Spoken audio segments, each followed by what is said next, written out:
खुशी मनाने वाले ये देशद्रोही पाखंडी भगवे रंग के नफरतकारी, ये भगवान ना करें कि बीजेपी सोती रह जाएगी और हम सरकार बना लेंगे। अब इन्हें यूपी में गली का कुत्ता भी नहीं पूछता, तो ये कहाँ से सरकार बनाएंगे अपनी।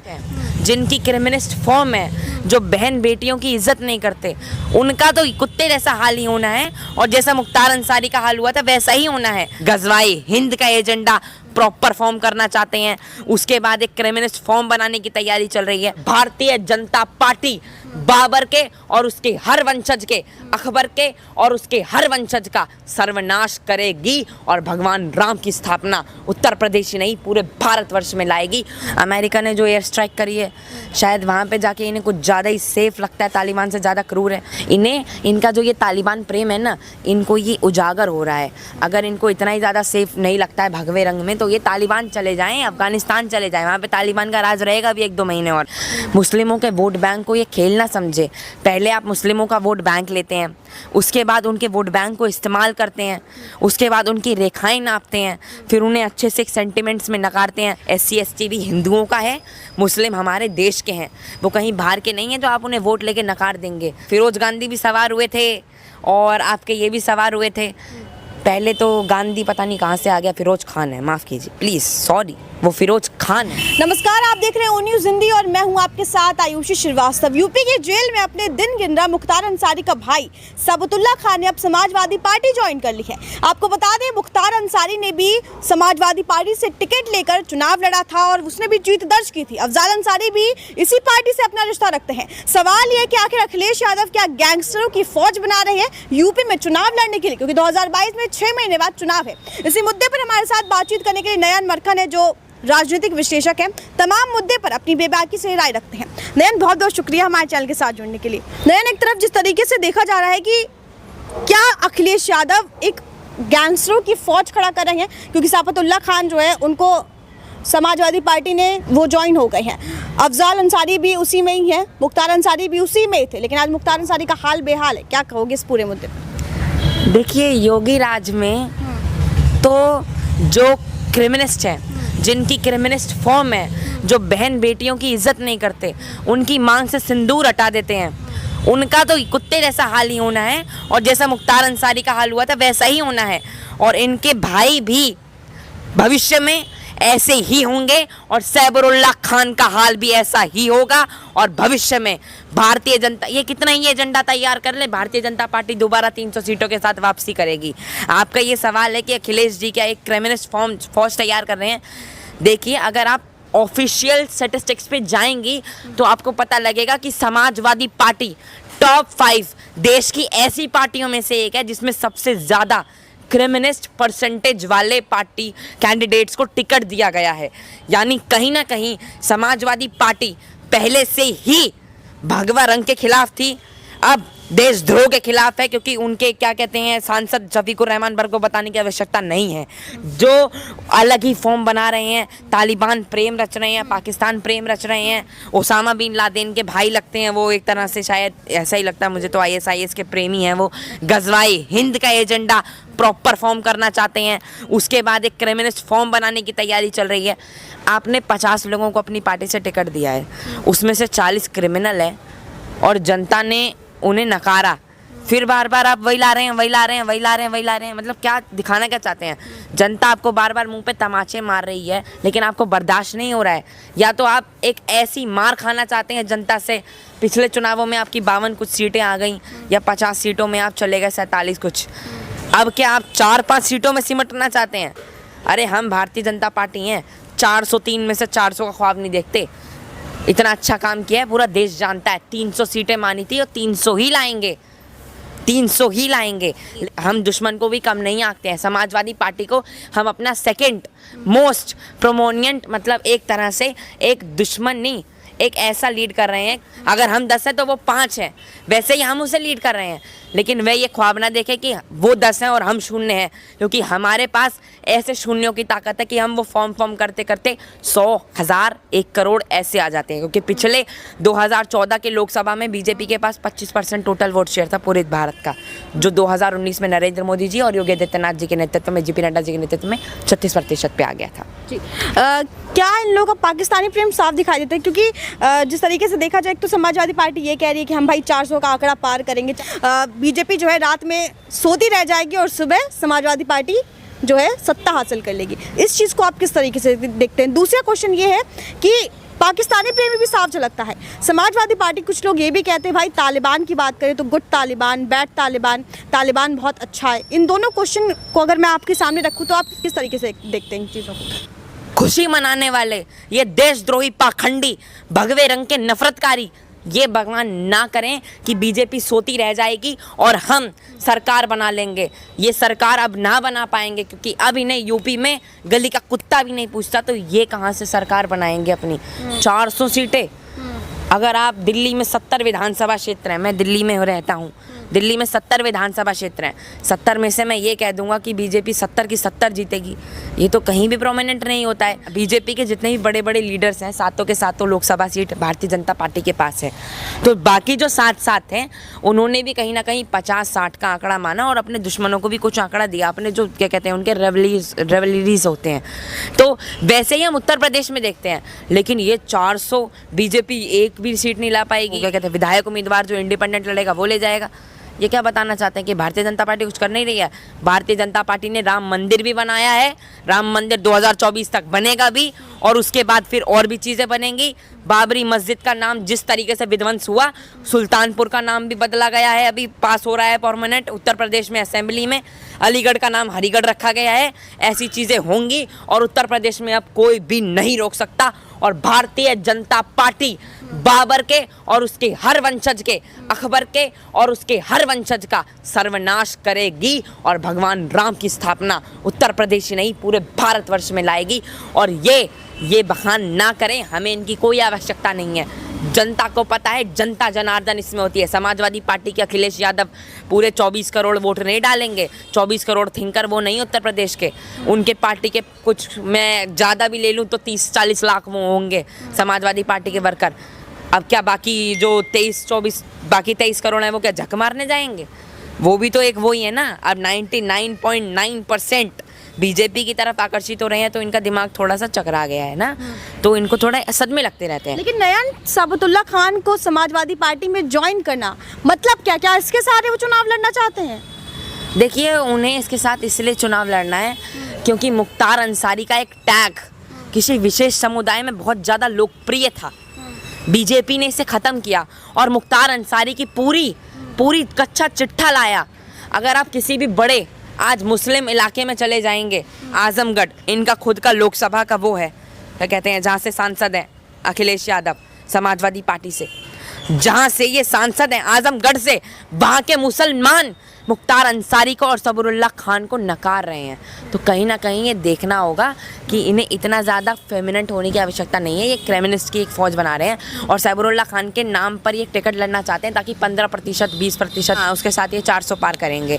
मतलब बाकी 80% झक मारने जाएगा हिंदू, और ये बाकी 20-24% कुछ विशेष समुदाय का वोट लेकर अपनी सरकार बनाएंगे। पहली बात तो 20 से 24% का तो वो मैनपुरी में ही साफ हो गया, जहाँ क्या कहते हैं पंचायती राज में बीजेपी ने इतनी सीटें जीती हैं अभी, तो वैसे ही साफ हो चुका है पंचायती प्रेसिडेंशियल इलेक्शंस में कि जब मैनपुरी जो समाजवादी पार्टी का गढ़ था वहाँ पे बीजेपी जीत गई, जहाँ पे विशेष समुदाय का वो माना जाता था।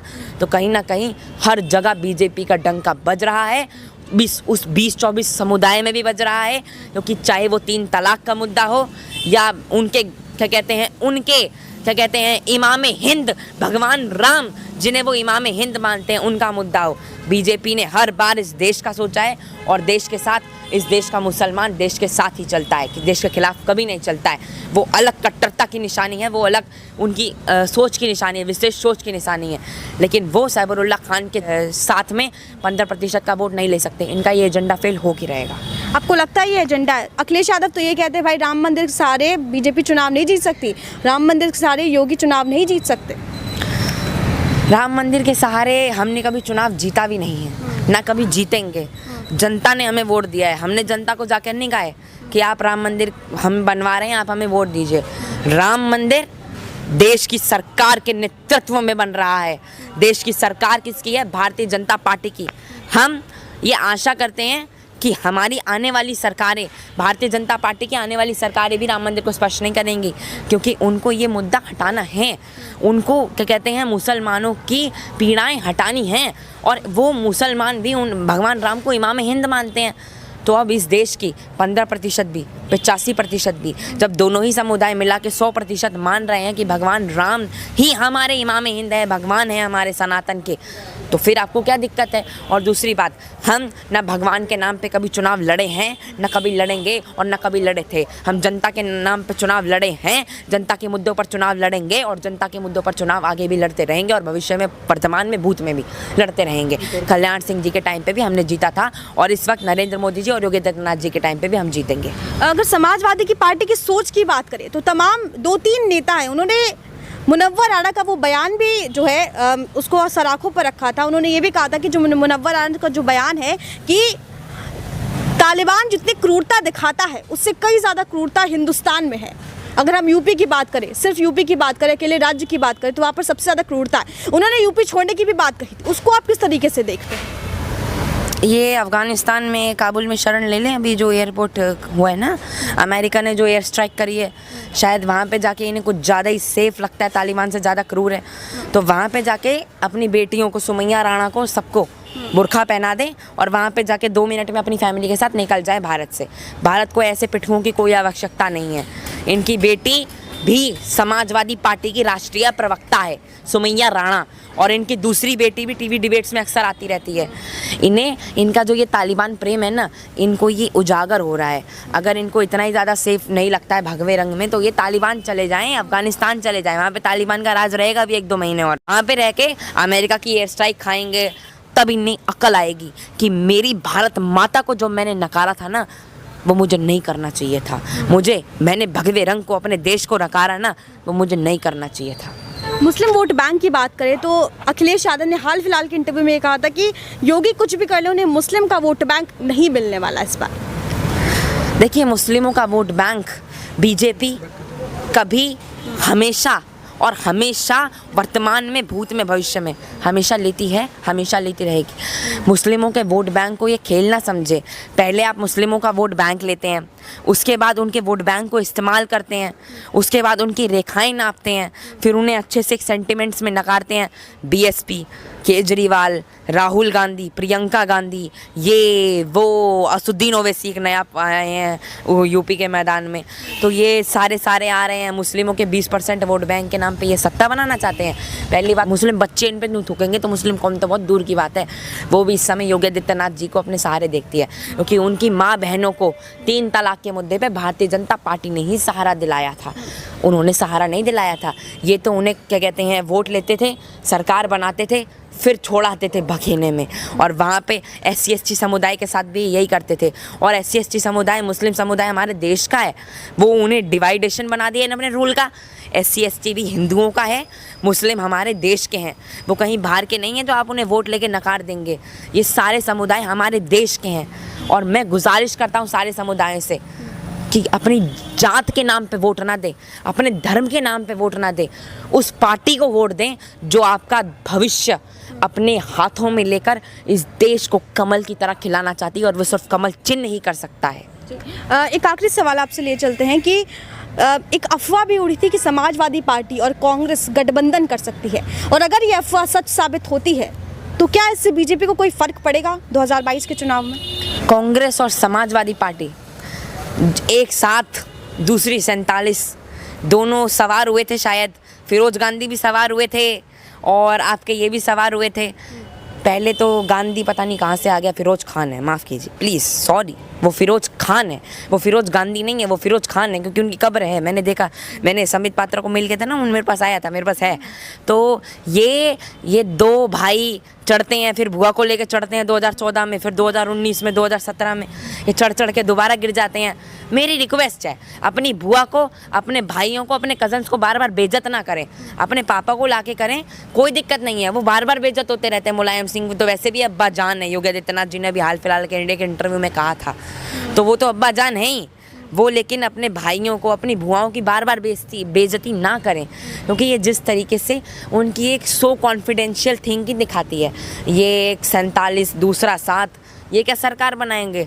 403 सीटें हैं, उसमें भी अगर ये 50-60 सीटें लेकर सरकार बनाने लगे तो हो गया काम। जय Shri Ram. But vote bank इधर उधर होगा थोड़ा?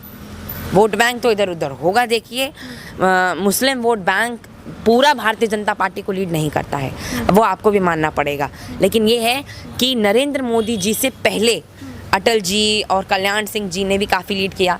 उस समय सिर्फ 2% मुस्लिम वोट बैंक था, उनके टाइम पे 20% तक गया, फिर आने वाले टाइम पे 40-50%, लेकिन अभी भी 50-60% वोट मुस्लिमों का नहीं है। लेकिन भारतीय जनता पार्टी के नेतृत्व में मुस्लिमों का विश्वास बीजेपी की तरफ उमड़ रहा है, और आपको उसे मानना पड़ेगा, क्योंकि एक समाज की अगर बहन बेटियों को इज्जत मिलती है तो कहीं ना कहीं वो समाज भी उस पार्टी को स्वीकार करेगा ही करेगा, वो उसे क्यों नकारेगा। और वोट बैंक थोड़ा डिवाइडेशन होगा, लेकिन भारतीय जनता पार्टी का हमेशा एक थ्रेट रहता है कि अगर ये सीधा वोट बैंक पड़ता है तो मुस्लिम भी कहीं ना कहीं, अब हर 4 में से 1 यूपी में नागरिक मुसलमान है, आपको ये भी मानना पड़ेगा।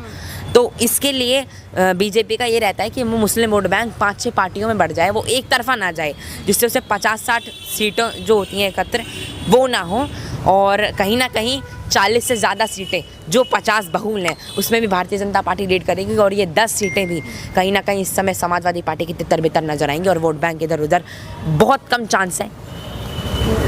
बहुत बहुत धन्यवाद नयन हमारे साथ बातचीत करने के लिए। तो तमाम अपडेट्स के लिए आप बने रहिए ओ न्यूज़ हिंदी के साथ। जय हिंद।